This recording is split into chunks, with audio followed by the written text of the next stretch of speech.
Bismillahirrahmanirrahim. Assalamualaikum warahmatullahi wabarakatuh. Alhamdulillah, salatan wa salaman ala rasulillah, la nabiyya ba'dah.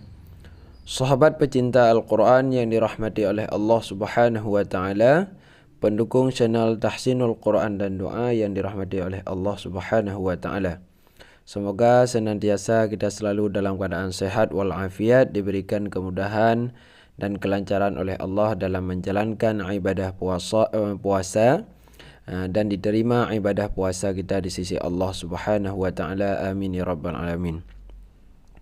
Sahabat pecinta Al-Quran, pada malam yang berbahagia ini kita akan membahas tentang hal yang masih sering kita bahas, yang sudah pernah kita bahas.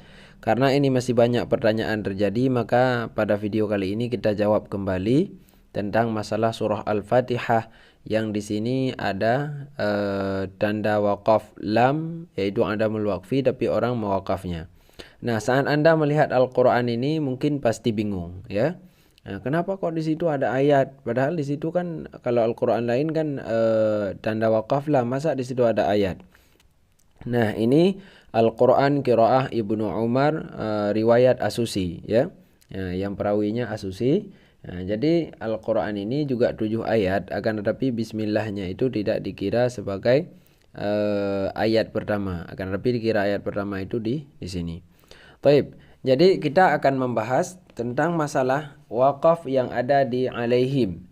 Orang menanyakan ke saya itu, Ustadz, ini kan alaihimnya adamul waqfi. Nah, ini kan alaihim, adamul waqfi, tanda waqaf ini. Tapi kenapa para imam-imam berhenti bacaan di sini?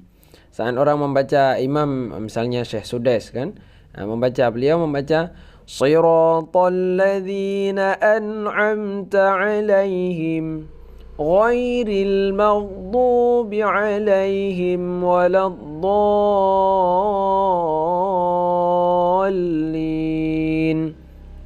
Kenapa beliau wakaf di sini? Padahal ini adamul waqfi. Nah, di sini terjelas dalam kitab ini. Di sini jelas tertulis yang bahwa la itu wakaf, wakaf mamnu', tidak boleh berhenti, ya. La ini kalau ada tanda la di dalam Al-Quran, maka itu adalah wakaf mamnu', tidak boleh berhenti. Tapi kenapa para imam di sini berhenti? Nah, maka jawabannya itu, jadi wakaf mamnu' itu murajaahnya, marja'nya kepada arti juga. Nah, jadi kembali kepada arti. Kenapa di sini orang imam-imam mewakafkan? Yang pertama, karena ada riwayat Al-Quran yang menyatakan yang bahwa ini adalah, di situ adalah ayat. Nah, di sini bukan wakaf, akan tapi ayat. Nah, maka di situ terjadi khilaf. Sangat terjadi khilaf. Orang kadang-kadang mengambil kepada khilaf yang ini, maka mewakaf. Tapi kalau kita mengambil jalur yang riwayat Hafaz, maka tidak boleh wakaf di sini. Nah, tapi karena khilaf, jadi ada yang wakaf dan ada yang tidak. Nah, jadi kalau kita membaca riwayat Hafaz, ini tidak wakaf, tidak boleh wakaf. Seperti yang barusan saya tampilkan, yaitu wakaf mamnu', ini tidak boleh wakaf. Harus kita baca a'udzubillahi minasyaitonirrajim. Shiratal ladzina an'amta 'alaihim ghairil maghdubi 'alaihim waladdallin.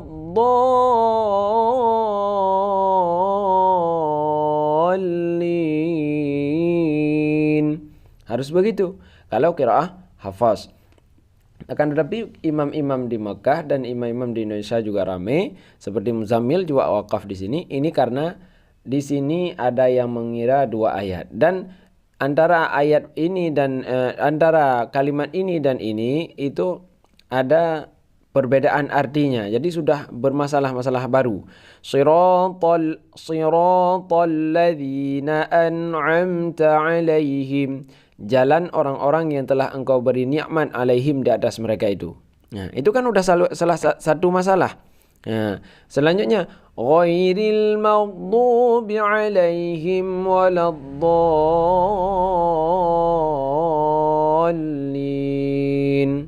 Bukan orang-orang ataupun jalan orang-orang yang engkau marah wahai Allah alaihim di atas mereka itu, dan bukan jalan orang-orang yang sesat. Jadi beda antara di sini dan di sini. Di sini meminta jalan nikmat, di sini menolak jalan orang-orang yang marah. Jadi ini sebut, ini nafi.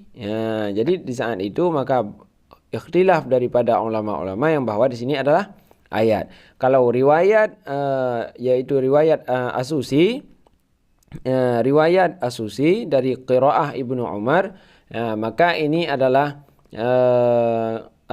di sini adalah ayat, bukan waqaf mamnu'. Jadi saat membaca, makanya orang Arab itu kebanyakan tidak membaca bismillah. Kenapa? Karena mereka kalau membaca bismillah sir ya, karena mereka mengambil yang bahwa ini adalah ayat pertama, bukan di bismillahnya. Kalau qiraah Hafs, bismillahnya yang ayat pertama, sedangkan di sini bukan ayat.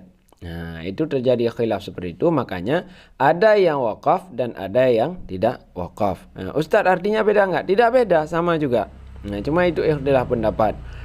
Jadi dalam ikhtilaf itu Rasulullah juga mengajarkan demikian. Al-Quran yang turun kepada Rasulullah yang saya pelajari dari Dr. Safwan, beliau itu ahli qiraah.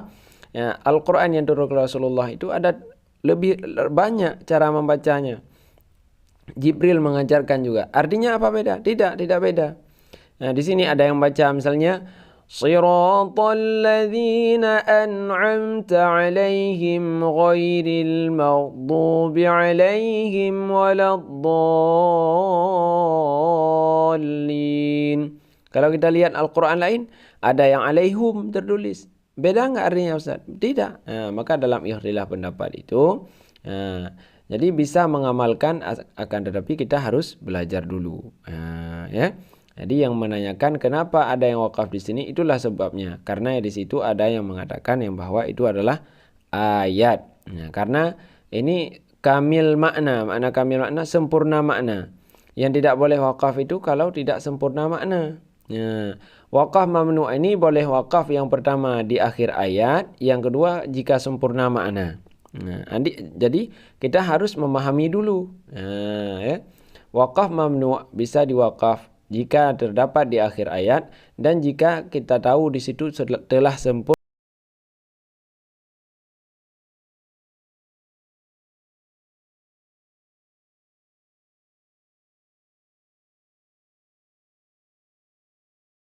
maghdubi 'alaihim waladdallin.